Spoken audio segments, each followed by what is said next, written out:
Musk, sa voie a été effectivement de prendre un chemin plus politique, justement, pas en tant qu'homme politique, mais en pesant sur l'influence, en investissant dans Trump comme marchepied, en quelque sorte, pour accéder au pouvoir. Je suis Ophélie Coelho, chercheuse indépendante en géopolitique du numérique, autrice du livre Géopolitique du numérique, l'impérialisme à pas de géant. MEGA, Make Europe Great Again, c'est un peu comme considérer l'Europe comme une extension des États-Unis. Après MAGA, on aurait MEGA.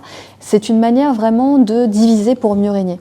C'est détruire l'unité européenne, enfin en tout cas le projet d'unité européenne, afin de plus facilement garder le contrôle en fait aussi sur les puissances européennes et en cela du coup soutenir effectivement des partis aussi d'extrême droite qui sont compatibles avec l'idéologie et l'orientation politique d'Elon Musk et de faire un certain nombre d'ingérences du coup pour peser en fait sur l'Europe. Pour moi Elon Musk c'est quelqu'un qui bâtit en fait une constellation d'entreprises, qui veut bâtir son empire. Il y a ce côté aussi, je pense, très opportuniste, de volonté de contrôle d'une personne qui aime avoir le pouvoir. De la part d'Elon Musk, c'est vraiment ça aussi. Il aime, il s'amuse de ça en fait, d'avoir ce pouvoir-là. C'est vraiment une logique, oui, très impérialiste, quoi, de petit empereur d'ailleurs. Et par ailleurs, il y a aussi tout simplement la réaction d'un businessman qui veut en fait affaiblir l'Europe en termes de régulation.